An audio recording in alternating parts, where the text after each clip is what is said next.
अपनी ताकत और पहचान से, ताकत से अपनी पहचान बनाने वाले लोग इस मंच पर बैठे हैं। इस मंच पर ऐसे भी लोग हैं जिन्होंने इसी सरकार को झुकाया ही नहीं, अपनी ताकत का एहसास ही नहीं कराया, बल्कि जो आसमान में थूका करते हैं, थूक उनके मुंह पर आकर पड़ता है। ऐसे दो गंगा और बिल्ला को, ऐसे 3 कानून, जिसमें 3 ऐसे कानून जिनको कहा गया कि किसानों की खिलाफत के कानून हैं। मैं गुर्जर जाति के एक लड़के से, एक नौजवान से, बड़े से, बुजुर्ग से एक बात की अपील करता हूं कि अगर कुछ सीखना है, अगर कुछ समझना है, अगर कोई पहचान करनी है, तो ऐसे लोगों से करो जिन्होंने 13 महीने तक संगीनों के साय में तलवार की नोक पर, AK-47 की नोक पर, बरसात में, गर्मी में, आंधी में, तूफान में सरकार को आईना दिखाया। ऐसी यहाँ पर किसान यूनियन राकेश टिकैत के रूप में ताकत आपके यहां पर बैठी है। मैं उन लोगों से कहना चाहता हूं जो लोग आज आएंगे, बोलेंगे, चले जाएंगे, ये आज आखिरी दिन नहीं है। आज और आज के दिन से यह आपके मान सम्मान की और आपके इतिहास को बचाने की लड़ाई की शुरुआत है। यहां पर एक से एक धुरंधर अपने अपने क्षेत्र के ताकतवर लोग, सांसद, हमारी बहन जो केरल में थी कल, लेकिन जब पता लगा कि समाज पर बात आई है, यहां पर इतना आसन केरल से चलकर आपके मन पर आ गई। यहां से लोग जब तमाम यूनियन चलाते हैं, मैं सबके नाम से परिचित हूं, सबसे नाम से वाकिफ हूं। मैं उन्हें एक व्यक्ति को बधाई और धन्यवाद देना चाहता हूं। मैं धन्यवाद देना चाहता हूं पार्टी की, दल की, सरकार की परवाह किए बिना हमारे बड़े भाई चैंपियन साहब आज समाज की पंचायत के बीच में आए हैं, उनको बधाई और धन्यवाद देते हैं। हम धन्यवाद करते हैं उन सारी जाति के लोगों का जिन्होंने आज हमारी मान सम्मान की ठेस जो पहुंची है उसमें आकर अपना सहयोग दिया। हमारी माताएं बहनें, हम सबका धन्यवाद करते हैं। हम धन्यवाद करते हैं भाई विजय प्रताप जी का। और मैं चाहूंगा एक बार जोरदार ताली से इनका धन्यवाद करिए। मैं कौन से दल से हूं, मैं किस पार्टी का नेतृत्व करता हूं, मैं किस दल से विधायक चुना गया हूं, मैं केवल इस वजह से मंच पर साक्षी बनने के लिए नहीं आया। मैं मंच पर आया हूं तो आया हूं उस गुर्जर जाति के मान सम्मान और स्वाभिमान की रक्षा के लिए, जिसका इतिहास क्रांतिकारी है। अरे सम्मान से बढ़कर क्या लोग लालच ज्यादा बड़ा हो गया? क्या आपकी कुर्सी, क्या आपकी सरकार बड़ी हो गई? ये ध्यान रखना, इतिहास के पन्नों में उन्हीं लोगों का नाम दर्ज है जिन्होंने समाज के लिए काम किया। वरना लोग आते हैं, पता नहीं कहां खो जाते हैं। इसलिए ध्यान रखना ये बात, जो सुन रहे होंगे इस मंच है, क्योंकि दूर तक बात जाएगी। हम किसी व्यक्ति से दुर्भावना से उससे जेलस होकर उसकी कोई बुराई के लिए इस मंच पर खड़े नहीं हुए हैं। हम इस अनंतपुर गांव के लोगों के आह्वान पर, उनकी परेशानी पर, उनकी दिक्कत पर, उनके इतिहास को मिटाने के खिलाफ हम सब लोग लामबंद हुए हैं। ये ध्यान रखना, जब हम पिछली बार यहां पर आए थे, एक दो मिनट और बोलूंगा, तो मैंने उस समय यह बात कही थी कि ये बात आप अपनी कमेटी बनाकर, आप अपनी समिति बनाकर जो अनंतपुर गांव और आसपास की सरदारी निर्णय लेगी, हम उसके साथ खड़े नजर आएंगे। और हम वादा करते हैं आपसे, जब दिल्ली की तरफ आप कूच करोगे तो एक फाटक इधर की तरफ से खुलेगा और दूसरा फाटक अगर कोई बंद करने का काम करेगा तो हम उत्तर प्रदेश से तोड़कर दिल्ली में घुसने का काम करेंगे। आज रात में आदरणीय दीपेंद्र जी, आदरणीय राकेश टिकैत जी, रात में ना जाने कितने मध्य प्रदेश के नौजवानों, ना जाने कितने हरियाणा और राजस्थान के लोगों के मैसेज और फोन आए कि हम सही समय पर पहुंच जाएंगे और बड़ी संख्या में आप लोग पहुंचे। लेकिन ध्यान रखना एक बात, आदरणीय चौधरी साहब बोल रहे थे भी, बहुत बेबाकी से बोलते हैं, और अगर कोई बात करना होता है अंधविश्वास पर, हमारे महासचिव हैं किसान यूनियन के, वो हमेशा ऐसी परंपराओं पर, ऐसी झूठी बातों पर, अंधविश्वास पर प्रहार करते हैं जिसमें हम सब लोगों को घेरा दिया गया। हम सब लोगों को उसी अंधविश्वास और तमाम अनाप शनाप चीजों में घेर दिया गया। मेरे नौजवान साथियों, ये ध्यान रखना कि आप और हम इसी समाज के कारण हैं। अगर ये समाज ही नहीं रहेगा तो आप सबका ध्यान करके रख लीजिए, कोई दल और पार्टी या कोई संगठन आपकी मदद करने वाला नहीं है। मैं धन्यवाद करता हूं मंच पर बैठे एक नौजवान और अपनी तरफ से आश्वस्त करता हूं इस चीज को लेकर कि जब जब कोई बात आएगी, मुझे कई जगह घूमने का मौका मिला। अभी कर्नल करोड़ी जी के बेटे विजय सिंह बैसला जी यहां पर थे, अभी यहां पर आंदोलन की लड़ाई कुछ एक चली थी, मैं भी उस आंदोलन में शरीक था। अभी कुछ बातें निकलकर यहां पर सामने आई कि किसी पार्टी पर पक्ष और विपक्ष ना करिए, प्रत्यारोप न लगाइए। अरे मुझे कोई बता दो भाई, जब सरकार भारतीय जनता पार्टी की है, आपके उत्तर प्रदेश में भी है, दिल्ली में भी है, हरियाणा में भी है, राजस्थान में भी है, मध्य प्रदेश में भी है, तो बात क्या 35 साल पुराने लोगों से करने जाएंगे भाई? कोई बता दो हमें, सत्ताधीशों को और सत्ता में बैठे हुए लोगों को हम कहना चाहते हैं, जब दूसरी सरकारें थी क्या आप नहीं बात बोलते थे? आप उनसे सवाल जवाब नहीं करते थे? आप उनकी जिम्मेदारी फिक्स करते थे या नहीं करते थे? सरकार उत्तर प्रदेश में समाजवादी पार्टी की थी तो लोग उससे सवाल करते थे। सरकार जब हरियाणा में, राजस्थान की आपके कांग्रेस की थी तो लोग उससे सवाल जवाब करते थे। लेकिन आज जब सरकार भारतीय जनता पार्टी की है तो इनका कहना है कि हम कुछ भी करें, हमसे सवाल जवाब मत करो। मैं एक बात कहना चाहता हूं, मंच पे बैठे लोग सत्ता को चुनते हैं, जनता की वोटें पड़ती हैं, लोग सत्ता में सत्ताधीश होते हैं, लेकिन ये ध्यान रखना, जो सत्ता में बैठे हुए लोग हैं, इस लोकतंत्र के लोकशाही में सत्ता पक्ष और विपक्ष दोनों हैं।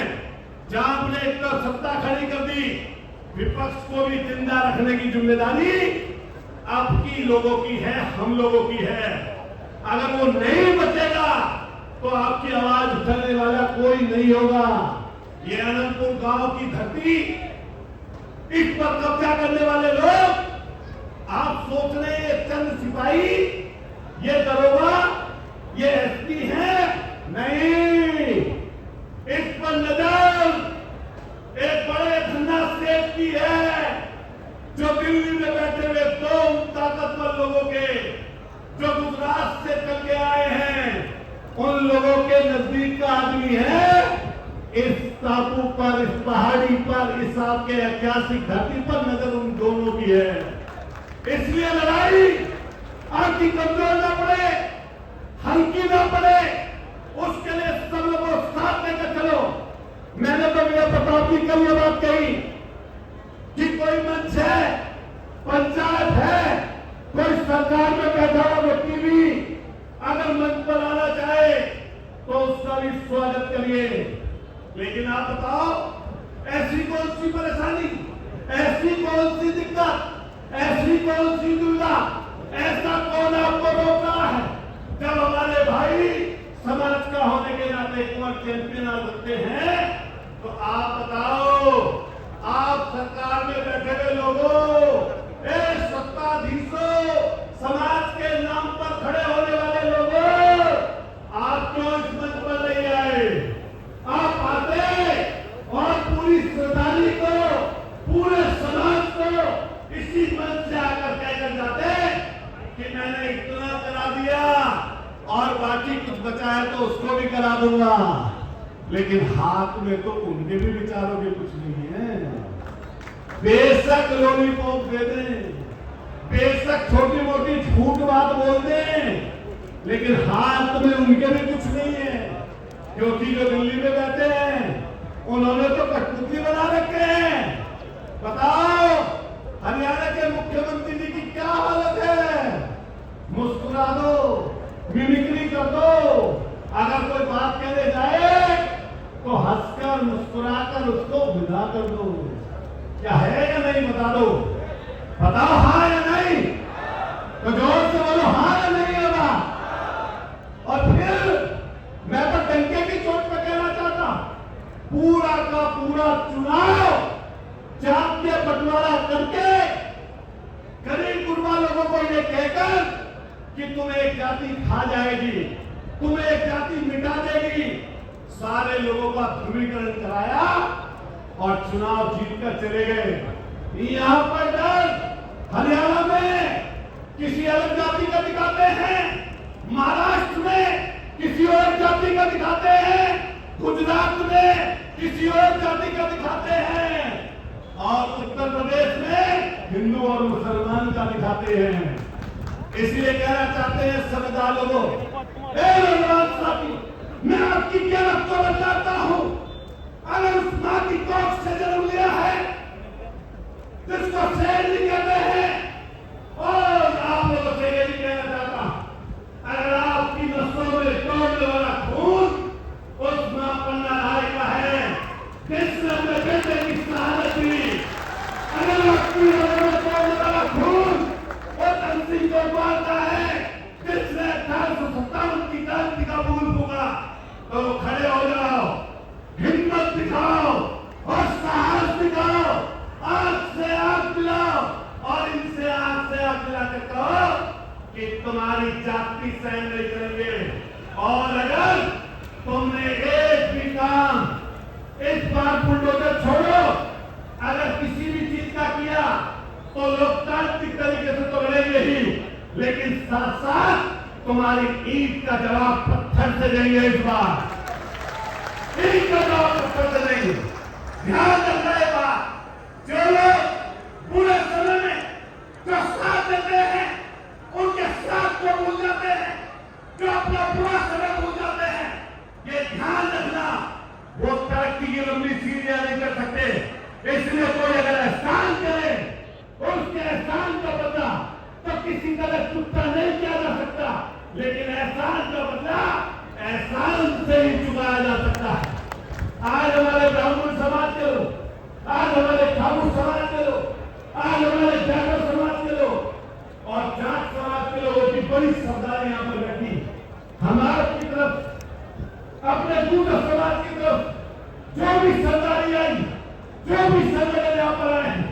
उनको धन्यवाद देते हैं और आपसे चाहते हैं एक बार दो हाथ खड़े करिए, सब लोग दो हाथ खड़े करिए अगर उस पंचायत में शामिल हुए और उनका ताली बजाकर स्वागत और सत्कार करिए, उनका धन्यवाद करिए। मैं अपनी बात खत्म करते हुए कहना चाहता हूं कि हमारे उसूलों पर अगर आज आएगी तो हम टकराएंगे जरूर।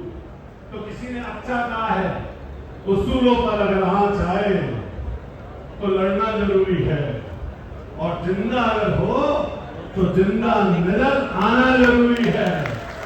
बताओ जिंदा किसको कहते हैं? जिसके हाथ चल रहे, जिसके पैर चल रहे, जिसका दिमाग चल रहा, जो बोल के झपका रहा, जिसको सांस आ रही, उसको कहते हैं जिंदा। और मुर्दा किसको कहते हैं? जिसकी पुतलियां फैल जाए, जिसके हाथ काम करना बंद कर दें और जिसके पैर चलना बंद हो जाए, उसको मुर्दा कहते हैं। लेकिन एक मुर्दा और होता है जो जिंदा रहते हुए भी किसी संघर्ष में सामाजिक काम में ना जाए, हम उसको भी सामाजिक जीवन में मुर्दा ही कहते हैं, उसको भी मुर्दा कहते हैं। इसलिए जिंदा कौम के जिंदा लोगों, ये साहस दिखाने का समय है। साहस दिखाओ, याद करो उस राजा वीरभोज को, याद करो अपने उन महापुरुषों को जिन्होंने साहस देकर न केवल विदेशी आक्रांताओं के छक्के छुड़ाए बल्कि अंग्रेजों से भी लोहा लेने का काम किया। ये वो वीर कौम जो देश की आजादी के पहले और देश की आजादी के बाद दोनों समय पर छाती अड़ाकर देश की रक्षा के लिए आगे रही है।